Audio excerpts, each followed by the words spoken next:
श्री गणेशाय नमः। ओम श्री गुरुवे नमः। आज की भगवत चर्चा संत श्री डोंगरे जी महाराज के भागवत कथा प्रवचन पर आधारित भाग 42 वामन अवतार की कथा आती है। सुखदेव जी महाराज वर्णन करते हैं, सप्तम मनवंतर में कश्यप ऋषि के यहाँ श्री वामन जी महाराज प्रकट हुए हैं। बलेहे पदत्रयम भूमे कस्माद्वरिरयाचत भूतवेश्वर कृपण वल्लभार्थोपि ववंदतम।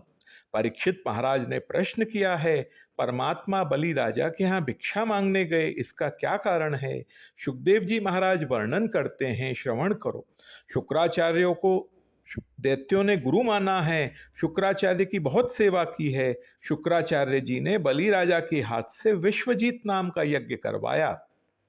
पूर्णाहुति के समय अग्निकुंड से सोने का रथ बाहर आया है। बलि राजा को रथ में बिठाया। शुक्राचार्य ने अपना ब्रह्म तेज दिया है और कहा है, जहां जाओगे वहां जीत होगी, तुम्हें अब कोई नहीं हरा सकता है। महाराज बलि स्वर्ग में युद्ध करने के लिए गए हैं।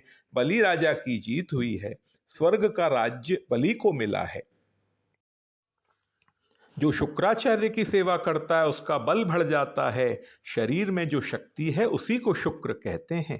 शुक्राचार्य की सेवा यह है कि प्रत्येक इंद्रिय का संयम रखो। संयम का कवच जिसने धारण किया है, जिसके मस्तक पर नीति का छत्र है, जो पाप छोड़ता है उसको कोई मार नहीं सकता है। भगवान किसी को मारते नहीं हैं, पाप ही मारता है। दैत्यों ने शुक्राचार्य की सेवा की थी, पाप छोड़ दिया था, प्रत्येक इंद्रिय का संयम बढ़ाया है, उनकी शक्ति बहुत बढ़ गई, जहां जाते वहीं जीत होती। शुक्राचार्य ने अपना ब्रह्म तेज उनको दिया, स्वर्ग का राज्य दैत्यों को मिला, बलि को इंद्रासन पर बिठाया। शुक्राचार्य ने बलि से कहा है, 100 अश्वमेध यज्ञ करो तो आप स्वर्ग के राजा हो जाओगे। नर्मदा नदी के किनारे भृगुकच्छ नाम का तीर्थ है, वहां महाराज बलि अश्वमेध यज्ञ करने लगे हैं। तम नर्मदायास्तट उत्तरे बलेर्यर ऋत्विजस्ते भृगुकच्छ संज्ञके प्रवर्तयन्तो भृगवः क्रतुत्तमः व्यक्षक्ष तारादुदितम यथा रविम। महाराज बलि यज्ञ करते हैं, उधर देवों की माता अदिति को दुख हुआ है। अदिति माता ने कश्यप ऋषि की सेवा की है, कश्यप ऋषि प्रसन्न हुए हैं, वर मांगो। अदिति ने कहा, हमारे शत्रु का विनाश हो, मेरे बालकों को स्वर्ग का राज्य मिले, ऐसी कृपा करो। कश्यप ऋषि ने कहा, तुम्हारे शत्रु बलवान हुए हैं, पाप नहीं करते हैं। जो पाप नहीं करता उसको परमात्मा भी नहीं मारते, शत्रु का नाश नहीं होगा। युक्ति से तेरे बालकों को मैं स्वर्ग का राज्य प्राप्त कराऊंगा। 12 दिवस का एक पयोव्रत है, पयोव्रत करने से परमात्मा तेरे पुत्र के रूप से प्रकट होंगे, तेरे बालकों को स्वर्ग का राज्य मिलेगा। 12 दिवस का यह पयोव्रत फाल्गुन महीने में किया जाता है, इसका नाम पयोव्रत है। व्रत करना है केवल दूध के ऊपर, फल भी खाए नहीं। फाल्गुन शुक्ल प्रतिपदा से द्वादशी तक ये 12 दिवस का व्रत है। लक्ष्मी नारायण की स्थापना करो, 16 मंत्र हैं, इन मंत्रों से पूजा करो। दिवस में 3 बार स्नान करो, दिवस में 3 बार नारायण की पूजा करो। पूजन होने के बाद अग्नि प्रकट करके होम करो, ओम नारायणाय स्वाहा, इस मंत्र से आहुति दो। रात्रि में नारायण का स्मरण करो और सो जाओ। व्रत की अवधि में रजस्वला स्त्री के साथ बोले नहीं, किसी जीव की हिंसा करे नहीं, विधि पूर्वक 12 दिवस का ये व्रत करो। त्रयोदशी के दिन इस व्रत का उद्यापन किया जाता है। उद्यापन में गाय का दान करना चाहिए, गाय का दान करने से परमात्मा प्रसन्न होते हैं। फाल्गुन महीना आया है, अदिति ने कश्यप ऋषि को कहा है, मैं अकेली व्रत नहीं करूंगी, आप भी करो। पति पत्नी दोनों मिलकर व्रत करें तो परमात्मा जल्दी कृपा करेंगे। पति पत्नी का लक्ष्य एक होना चाहिए, एक को पैसे की इच्छा है और एक को परमात्मा का दर्शन करने की इच्छा है। घर में मतभेद हो तो किसी को शांति नहीं मिलती है, दोनों का लक्ष्य एक होना चाहिए। पति पत्नी जब एक विचार से भक्ति करते हैं तो भगवान को जल्दी दया आती है। कश्यप ऋषि समझ गए हैं, भगवान मेरे यहाँ प्रकट होने वाले हैं। संतों का मन नारायणकार हो जाता है, नारायणकार मनोवृत्ति ही अदिति है। मन नारायणकार होता है तब माया दूर हो जाती है, परमात्मा प्रकट होते हैं।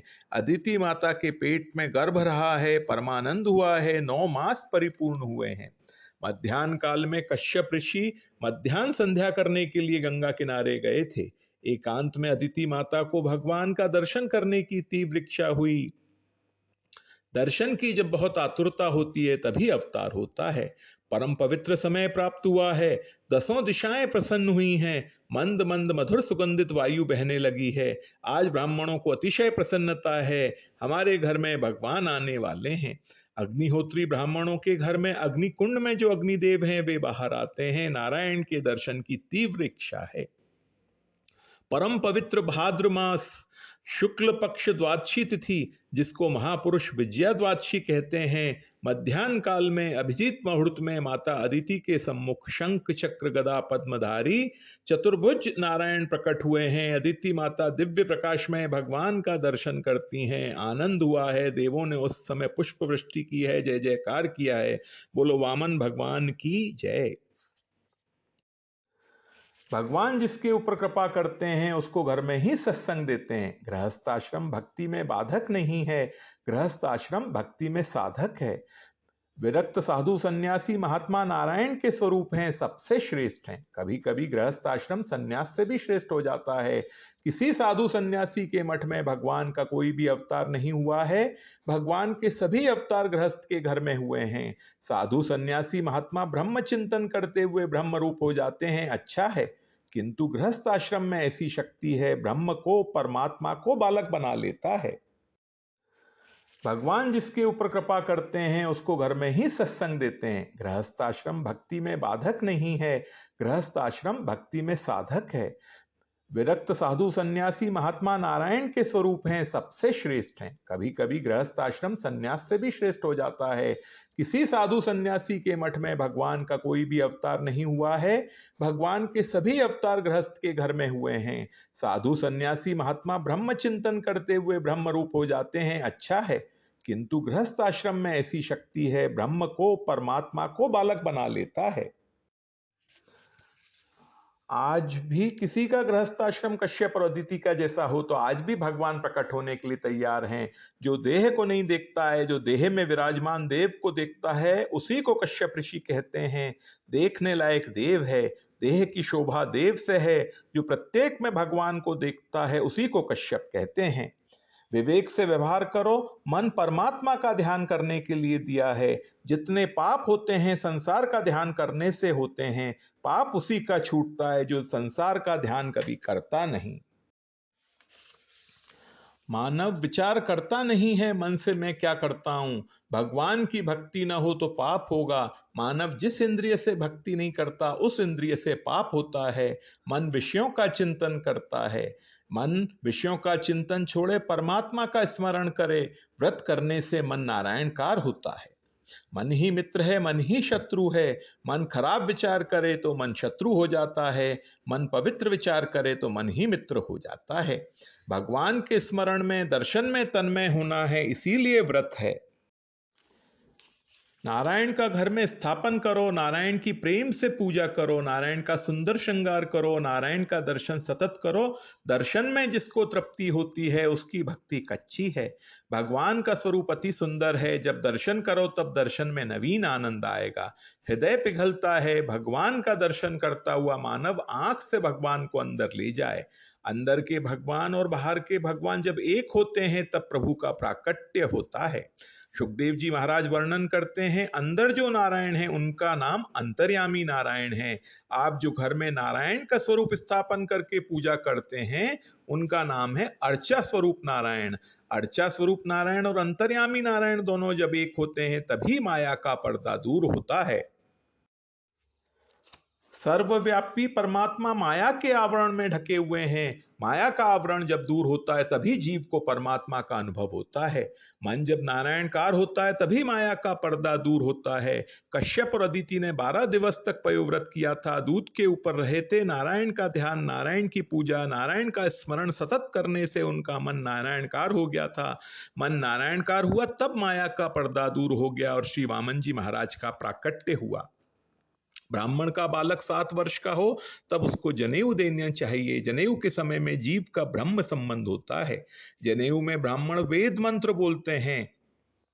पिता अपने पुत्र को कहता है, देवाय त्वा सवित्रे परिददामी, बेटा आज से मैं तुम्हें नारायण के चरण में अर्पित करता हूं, आज से तू मेरा बेटा नहीं, आज से तू भगवान का पुत्र हो गया। जनेऊ दी जाती है तब जीव का ब्रह्म संबंध होता है। साक्षात सूर्य नारायण आए हैं, तस्योपनीय मानस्य सावित्रीम सविता ब्रवीत। सूर्य नारायण ने गायत्री मंत्र का उपदेश किया है, ब्रह्मा जी ने वामन जी को कमंडलू दिया है, पृथ्वी माता ने बैठने के लिए ब्रह्मचारी को मृग चर्म का आसन दिया है, अदिति माता लंगोटी पहनाती हैं। 6-7 वर्ष का बालक निर्विकार होता है, लंगोटी पहन करके संध्या करे, गायत्री करे तो वामन जी महाराज के जैसा ही लगता है। बृहस्पति जी वामन जी को ब्रह्मचारी के धर्म समझाते हैं, बेटा ब्रह्मचारी आज से 3 बार संध्या करना, त्रिकाल संध्या अति आवश्यक है। संध्या में ब्रह्म विद्या स्वरूप गायत्री माता का आह्वान किया जाता है, आयतु वरदा देवी अक्षरम ब्रह्म सम्मतम। संध्या के मंत्रों का अर्थ समझ करके संध्या करे तो बहुत आनंद आता है। जो ब्राह्मण 3 बार संध्या करता है उसकी बुद्धि कभी बिगड़ती नहीं, 3 बार बराबर जो संध्या करता है उसको कभी भिक्षा मांगने का प्रसंग नहीं आता है। सूर्य नारायण को उसकी चिंता होती है, त्रिकाल या मुझे अर्ध ध्यान करता है। संध्या में गायत्री माता की पूजा है, संध्या में प्रायश्चित है, संध्या में मार्जन है, संध्या में अर्घ्य दान है, संध्या में ध्यान के साथ जप है, संध्या में प्रार्थना है। संध्या के समान श्रेष्ठ कोई धर्म नहीं है। कई लोग संध्या नहीं करते हैं और मंदिर में दर्शन करने के लिए जाते हैं। जो ब्राह्मण संध्या नहीं करता और मंदिर में दर्शन करने के लिए आए तो भगवान उसका मुख नहीं देखते हैं, मूर्ख है। सूर्य नारायण को अर्घ्य नहीं देता है और मैं कहता हूं सो नहीं करता और मुझे फूल क्या माला अर्पण करने के लिए लाया है, तेरे हाथ की माला मुझे लेनी नहीं है। बृहस्पति जी वामन जी को ब्रह्मचारी के धर्म समझाते हैं, बेटा त्रिकाल संध्या करना, प्रातः संध्या बराबर जो करता उससे रात्रि में कोई पाप हुआ हो तो उसका विनाश हो जाता है। साय संध्या जो बराबर करता उससे दिवस में कोई पाप हुआ हो तो उसका विनाश हो जाता है। मध्याह्न संध्या करने से अन्न में जल में जो पाप आया है उसका विनाश होता है। मध्याह्न संध्या अति आवश्यक है। मध्याह्न संध्या किए बिना ब्राह्मण को खाने का अधिकार नहीं है। आपह पुनंतु पृथ्वी पूता पुनातु माम पुनंतु ब्रह्मणस्पतिर ब्रह्म पूता पुनातु माम यदुच्छिष्टमं भोज्यम च यद्वा दुश्चरितम मम सर्वम पुनंतु माम पोसताम च प्रतिग्रह स्वाहा। मध्याह्न संध्या का यह मुख्य मंत्र है। त्रिकाल संध्या अति आवश्यक है।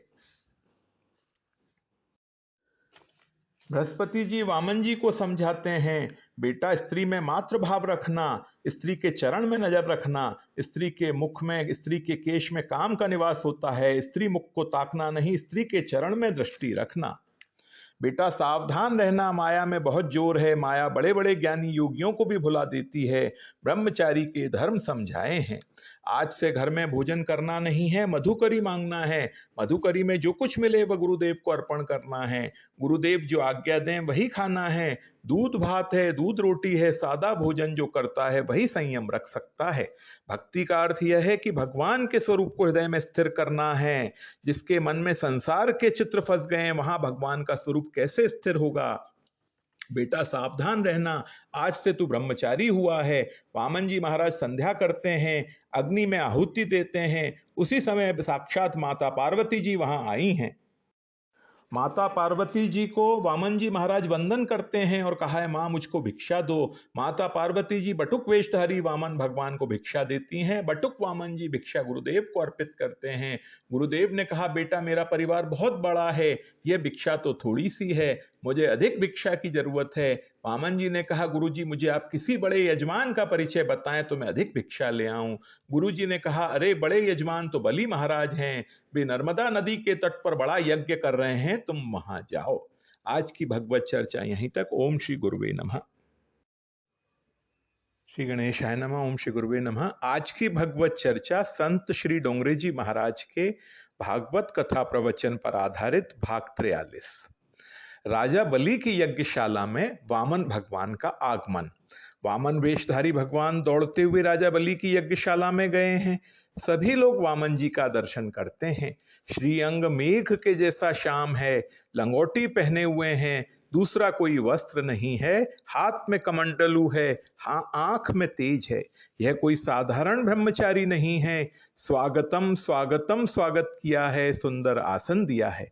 राजा बलि ने रानी विंध्यावली को आज्ञा दी है, ब्रह्मचारी महाराज की पूजा करनी है, तैयारी करो। विंध्यावली रानी ने तैयारी की है। पुष्प की माला है, श्रीफल है, चंदन है, सोने के कमंडलों में नर्मदा नदी का पवित्र जल है।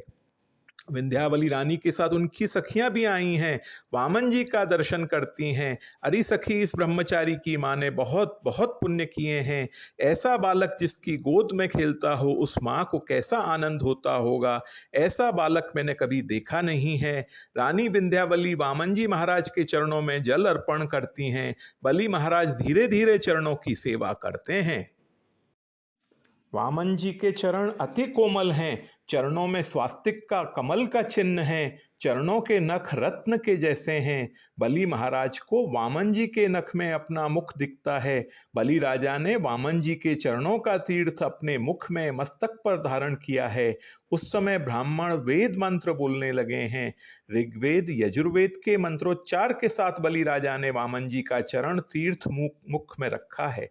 आज मेरे पापों का नाश हो गया। वामन जी महाराज की पूजा की है। महाराज, मैं आपके माता पिता का वंदन करता हूँ। आपके माता पिता को धन्यवाद देता हूँ जिनके यहाँ आपका जन्म हुआ।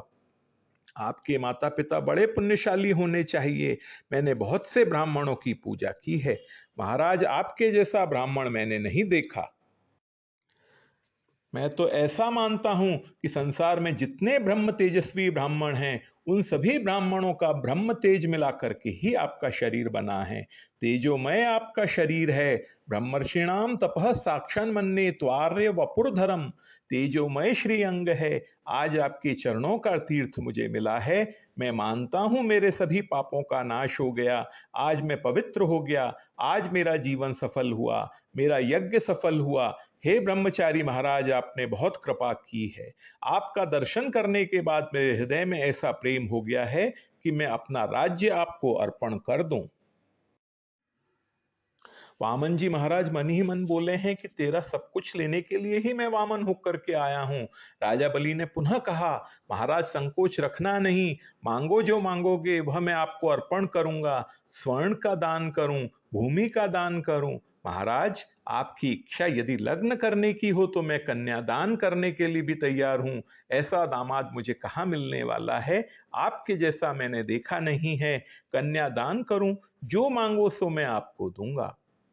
गाम कांचनम गुणवद धाम मृष्टम तथान्न पेयुमत वा विप्र कन्याम ग्रामान समृद्धाम स्तुर्गान गजान व रथान स्थतार हत्तम संप्रतीक्ष। संकोच करना नहीं, मांगो। अब वामन भगवान बलि के पूर्वजों की प्रशंसा करते हैं। किसी के यहां आप मांगने के लिए जाओ तो मांगने से पहले उसकी थोड़ी प्रशंसा करो। शक्कर से ज्यादा मिठास प्रशंसा में होती है। प्रशंसा सुनने पर हृदय पिघलता है। उसकी प्रशंसा करो, उसके माँ बाप की प्रशंसा करो। आजकल के श्रीमान लोगों के घरों में स्त्री का ही राज्य होता है। पत्नी की प्रशंसा करोगे तो ज्यादा मिलेगा। जगत को शिक्षण दिया है। वामन जी महाराज प्रशंसा करते हैं, प्रहलाद जी के वंश में तेरा जन्म हुआ है। प्रहलाद जी तेरे दादा थे। 5 वर्ष के प्रहलाद जी महान भगवत भक्त थे। उनका वचन सत्य करने के लिए भगवान इस स्तंभ से प्रकट हुए। तेरे पिता महाराज विरोचन तो अति उदार थे। मैंने ऐसा सुना है कि विरोचन महाराज ने एक ब्राह्मण को दान में अपना आयुष्य दे दिया था। मेरी आयु आपको मिले महाराज, आपकी जगत को जरूरत है। तेरे परदादा हिरण्यकश्यपु महान वीर थे। उनके जैसा कि कोई वीर हुआ नहीं। मुझे तो ऐसा दिखता है कि परदादा हिरण्यकश्यपु की शक्ति, दादा प्रहलाद की भक्ति और पिता विरोचन महाराज की उदारता, ये सभी सद्गुण तेरे में 16 आना मौजूद हैं। तू बड़ा उदार है। मुझे विश्वास है कि मैं जो मांगूंगा वह मुझे मिलने वाला ही है। बलि महाराज को आश्चर्य होता है, कैसा बोलते हैं। ये तो 7-8 वर्ष के ही दिखते हैं, किंतु बातें मेरे परदादा की भी करते हैं। महाराज, आपने मेरे दादा को परदादा को कहीं देखा है? मैंने कहीं देखा नहीं, मैं तो बालक हूं। ब्राह्मण जो बोलते हैं वह मैंने सुना है। बहुश्रुत ब्राह्मण हैं। तुम्हारे पितरों की कीर्ति मैंने सुनी है। बलि राजा ने हाथ जोड़कर कहा है, महाराज मांगो, आप जो मांगोगे वह मैं आपको दूंगा। वामन जी ने कहा, मैं मांगने के लिए ही आया हूं, किंतु मैं लोभी ब्राह्मण नहीं हूं। मैं संतोषी ब्राह्मण हूं। ज्यादा लेने के लिए मैं आया नहीं हूं। मेरे पैर से नाप करके 3 पैर पृथ्वी का दान तू मुझे कर दे, इसीलिए मैं आया हूं। 3 पैर पृथ्वी का दान मांगा है। बलि महाराज को थोड़ा आश्चर्य हुआ है। अवस्था बहुत छोटी है, अभी बुद्धि कच्ची है, मांगना आया नहीं, 3 पग पृथ्वी का दान लेने के लिए मेरे घर में आए हैं। बलि राजा ने कहा, यह तो बहुत ही कम है। लेने वाले को संतोष हो यह तो ठीक है, किंतु देने वाले को भी संतोष होना चाहिए। मुझे संतोष नहीं होता है, यह बहुत ही कम है। अपना परिचय मैं आपको कैसे दूं? आत्म परिचय देने से पुण्य का नाश होता है। अपना परिचय अपने मुख से कभी नहीं देना चाहिए। आपका परिचय दूसरा कोई दे, यह सनातन धर्म की मर्यादा है। मैं अपना परिचय आपको कैसे दूं? किंतु आज मुझे बोलना पड़ता है। इस संसार में मेरी ऐसी प्रकृति है कि जिस ब्राह्मण की मैं पूजा करता हूं, जिस ब्राह्मण को मैं दान देता हूं, वह ब्राह्मण किसी के यहां फिर से दान लेने के लिए जाता ही नहीं। मैं अति उदार हूं, जगत में मेरी ऐसी प्रसिद्धि है। आज मेरे यहां आप दान लेने के लिए आए हो, फिर आप किसी दूसरे के यहां दान लेने के लिए जाओ तो ये मेरे लिए अच्छा नहीं है।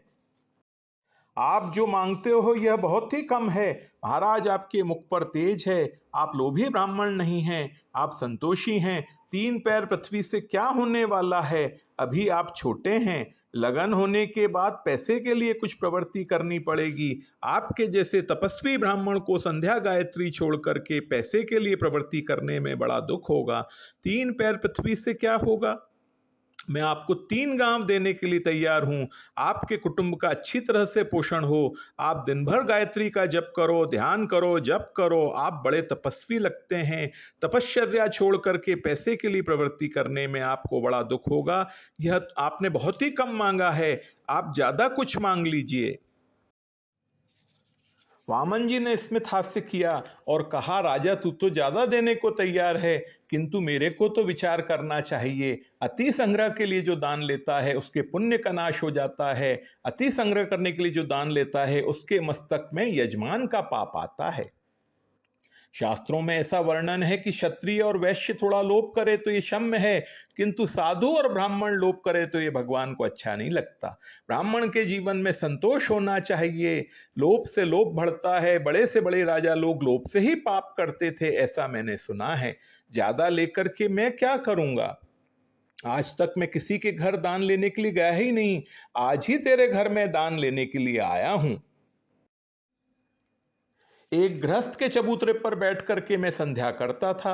वह गृहस्थ बाहर गए थे, वापस आए तो मुझे कहा, किसको पूछकर आप मेरे चबूतरे पर बैठे हो? उठो यहां से। मैंने कहा, मैं संध्या करने के लिए यहां बैठा हूं।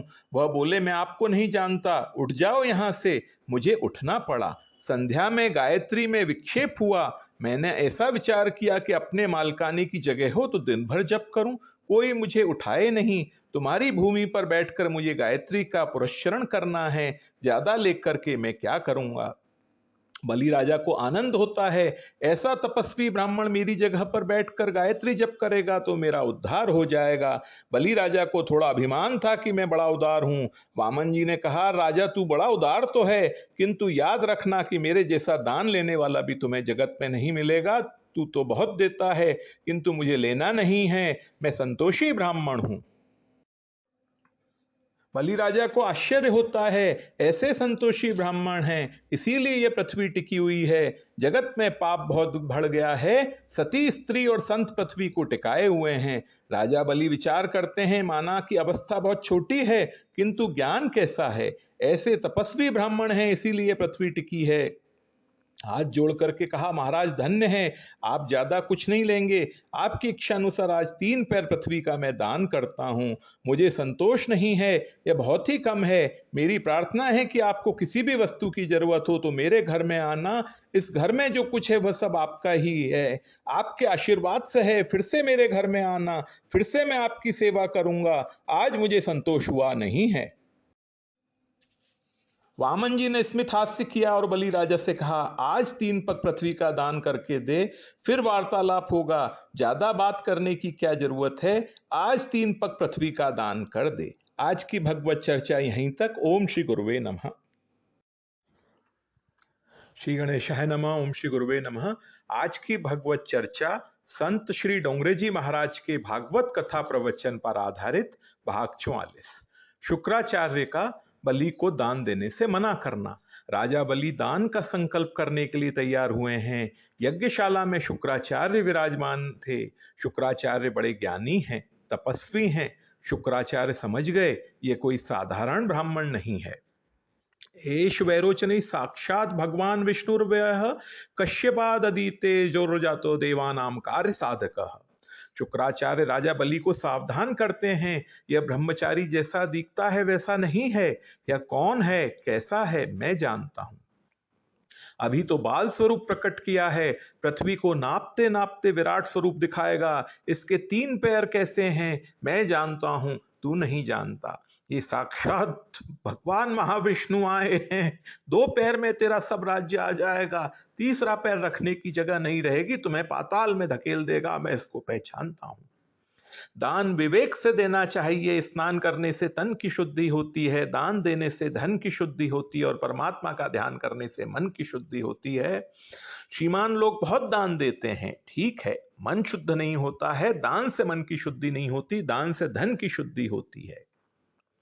अति दान देना अच्छा नहीं है। ऐसा दान नहीं देना चाहिए जिस दान को देने के बाद घर के बालक दुखी हो जाएं। शुक्राचार्य समझाते हैं, बालकों का विचार करना चाहिए, भविष्य का विचार करना चाहिए, विवेक से गृहस्थ दान दे।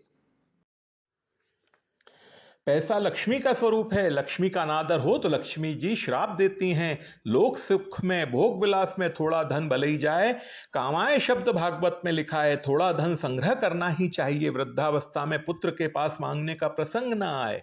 कलयुग के पुत्र माता पिता को कुछ नहीं देते, जो कुछ मिलता है अपनी पत्नी को ही दे देते हैं। पैसा हो तो घर में मान मिलेगा, पैसा नहीं है तो कोई मान नहीं देगा। अतः भविष्य का विचार करके थोड़ा धन संग्रह करना चाहिए। संग्रह करो, अति संग्रह मत करो।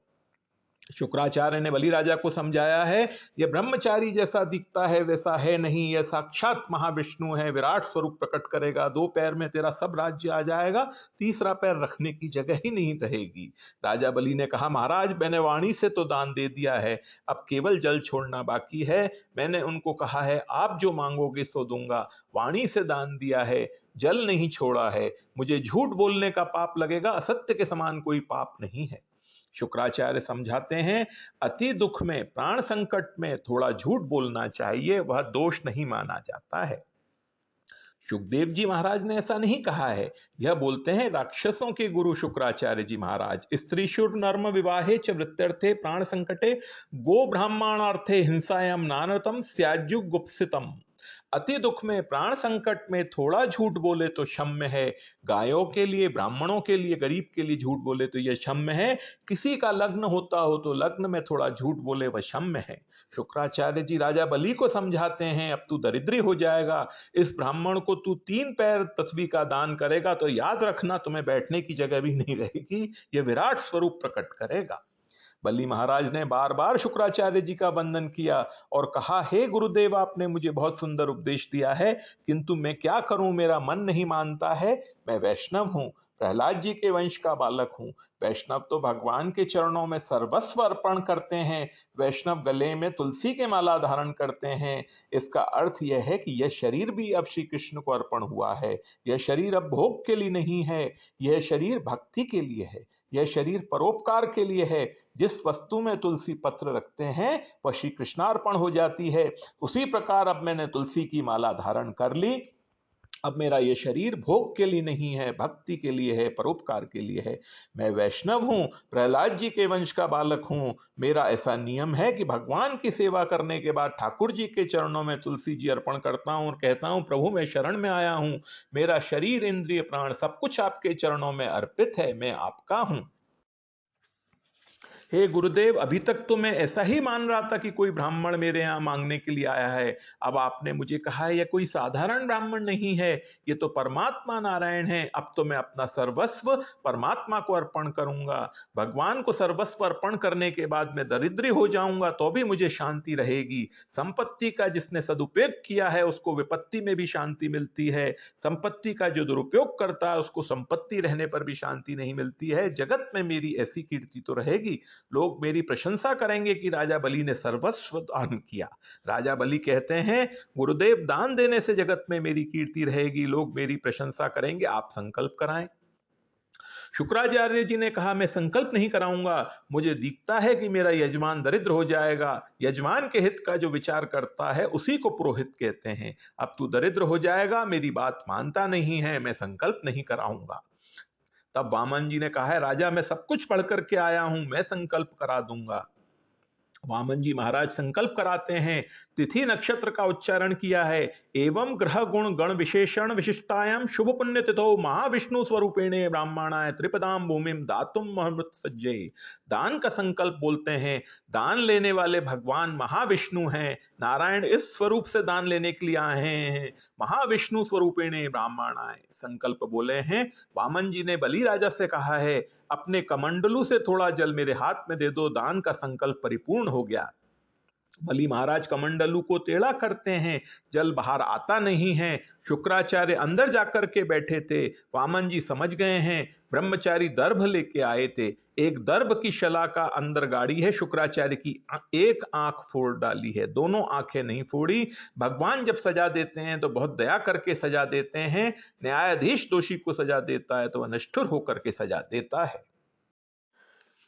फिर तो वामन जी ने अपने स्वरूप का विस्तार किया है, तद वामनम रूपम वर्धताद्भुतम हरेनन्तस्य गुणत्रयात्मकम भूहु खम दिशो हृदयो विवराह पयोदय स्त्रयन नृदेवा ऋषयो यदा सत। वामन जी का विशाल स्वरूप अति दिव्य है, एक ही पग में पृथ्वी आ गई, दूसरा पग उठाया तो ब्रह्मलोक में जा पहुंचा। ब्रह्मा जी वामन जी के चरण की पूजा करते हैं, दो पग में ही राजा बलि का सब राज्य आ गया, तीसरे पग को रखने की जगह ही नहीं रही। तब वामन जी ने राजा बलि से कहा है, राजा अभी मेरा एक पग बाकी है। बलि राजा थोड़े घबराए हैं। वामन भगवान ने सेवकों को आज्ञा दी है, बलि को बांध लो। बलि ने ऐसा कहा था कि दान लेने वाला तुच्छ है, देने वाला बड़ा है। विंध्यावली द्वारा भगवान की स्तुति की जाती है। बलि को बांधने के लिए परमात्मा जब तैयार हुए तब विंध्यावली रानी ने बार बार स्तुति करते हुए कहा है, यह संसार आपकी लीला भूमि है, आप इसके मालिक हो, कोई भी मानव मालिक नहीं हो सकता। यह तो यहाँ ऐसा कुछ नियम है कि बहुत दिन मकान में रहने से मालिक हो जाता है। यह कायदा ऊपर नहीं है, ऊपर से जहां हुक्म हुआ कि मकान छोड़ना पड़ेगा। जीव तो तन का भी मालिक नहीं है, जीव धन का मालिक कैसे हो सकता है? मानव मुनीम है, मालिक भगवान है। रानी विंध्यावली वामन जी से प्रार्थना करती हैं, मेरे पति देव से भूल हो गई। पतिदेव भूल में बोले हैं कि मैं भगवान को दान देता हूं। जीव दान क्या दे सकता है? बोलने में उनसे भूल हुई है, दान नहीं दिया है। जो आपने दिया था आपका ही आपके चरणों में अर्पण किया है। मेरे पतिदेव को बांधना नहीं, उनको भूल हुई है, मैं क्षमा मांगती हूं। जो आपने दिया था वह आपके ही आप चरणों में अर्पण किया है। वह भूल से बोले हैं कि मैंने दान दिया है, क्षमा करो, मेरे पतिदेव को बांधना नहीं। विंध्यावली रानी ने पतिदेव की भूल सुधारी है। बलि महाराज घबराए थे, अब क्या होगा, एक पग अभी बाकी है। विंध्यावली रानी ने राजा बलि को समझाया है, भगवान के चरणों में वंदन करो और वंदन करके ऐसा बोलो कि एक चरण जो बाकी है वह मेरे मस्तक के ऊपर रखो।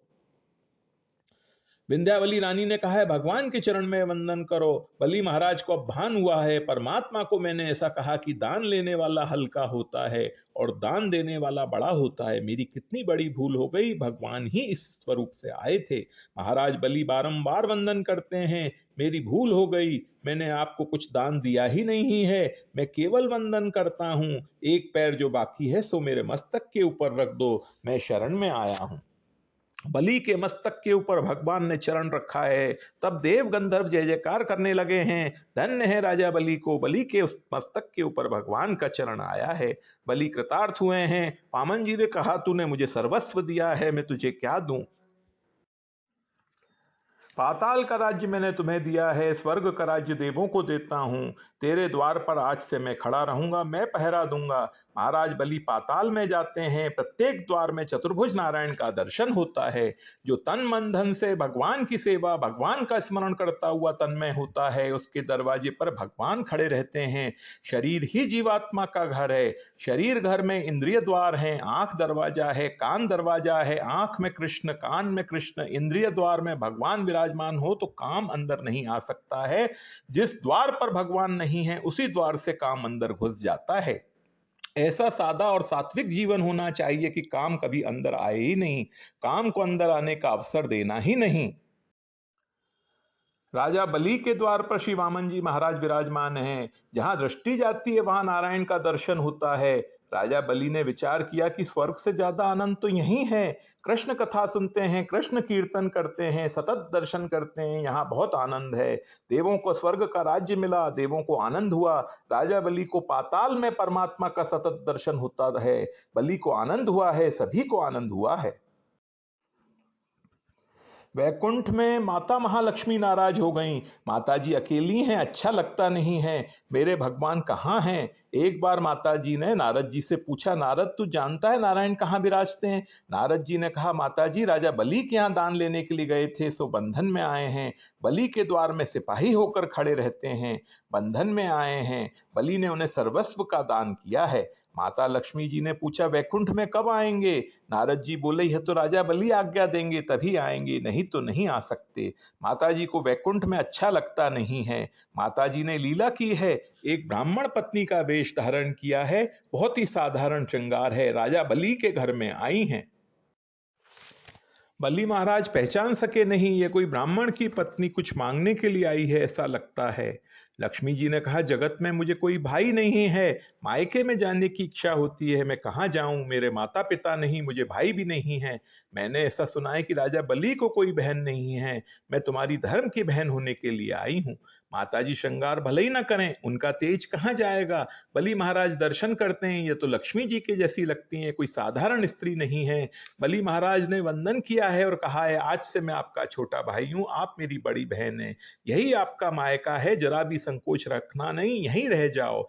बलि राजा के घर में साक्षात महालक्ष्मी विराजमान हैं। माता महालक्ष्मी जब से आई तब से बलि के राज्य में कोई गरीब रहा नहीं, किसी के घर में कोई झगड़ा नहीं, कोई रोगी नहीं। साक्षात महालक्ष्मी आई हैं, सभी सुखी हुए हैं। बलि राजा को आश्चर्य होता है, बड़ी बहन आई है तब से मेरा राज्य सुखी हो गया। सबको तो सुख है किंतु माताजी को शांति नहीं है। जगत के मालिक द्वार में सिपाही के जैसे खड़े रहते हैं, बलि राजा के अधीन है, ऐसा कोई अवसर आए तो मैं अपने पतिदेव को मैं छुड़ाऊं। श्रावण महीने की पूर्णिमा आई है। लक्ष्मी जी ने विचार किया, आज मैं युक्ति करूंगी। बलि राजा को कहा है, भाई आज रक्षाबंधन होता है, बहन अपने भाई के हाथ में राखी बांधती है, अपने भाई को आशीर्वाद देती है, मेरा भाई सुखी हो। मैं तुम्हें आशीर्वाद देने के लिए आई हूं, मैं तुम्हारे हाथ में राखी बांधूंगी। बलि बहुत भाग्यशाली है, साक्षात महालक्ष्मी उसके हाथ में राखी बांधती हैं। बलि राजा को आनंद हुआ है, अब मुझे काल का भी भय नहीं है, मैं सुखी हो गया। बलि ने विचार किया, बहन हाथ में राखी बांधती तो भाई का भी धर्म है, उसके हाथ में कुछ देना चाहिए। राजा बलि ने हाथ जोड़ करके कहा, बहन आप आई तभी से हम सभी लोग सुखी हुए हैं, सभी को बहुत शांति मिली है। आज मेरे हाथ में तुमने राखी बांधी है, आज तुम्हारा मांगने का हक है, तुम्हारे घर में जो अलंकार न हो वह आज मांग लो। लक्ष्मी जी ने कहा, मेरे घर में सब कुछ है, एक अलंकार नहीं है, इसीलिए मैं दुखी हूं। बलि ने पूछा, बहन तेरे घर में क्या नहीं है? लक्ष्मी जी ने कहा, तुम्हारे द्वार पर जो खड़े रहते हैं उनको बंधन से मुक्त कर दो। बलि महाराज ये नहीं जानते कि ये तो साक्षात महालक्ष्मी है। राजा बलि ने पूछा कि मेरे द्वार पर जो खड़े रहते हैं वे क्या आपके कोई संबंधी हैं?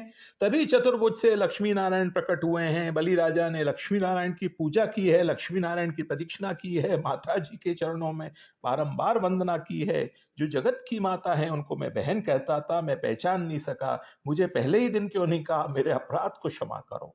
लक्ष्मी जी ने कहा, तुम्हारा कोई अपराध नहीं है, मैं तो पतिदेव को छुड़ाने के लिए आई थी।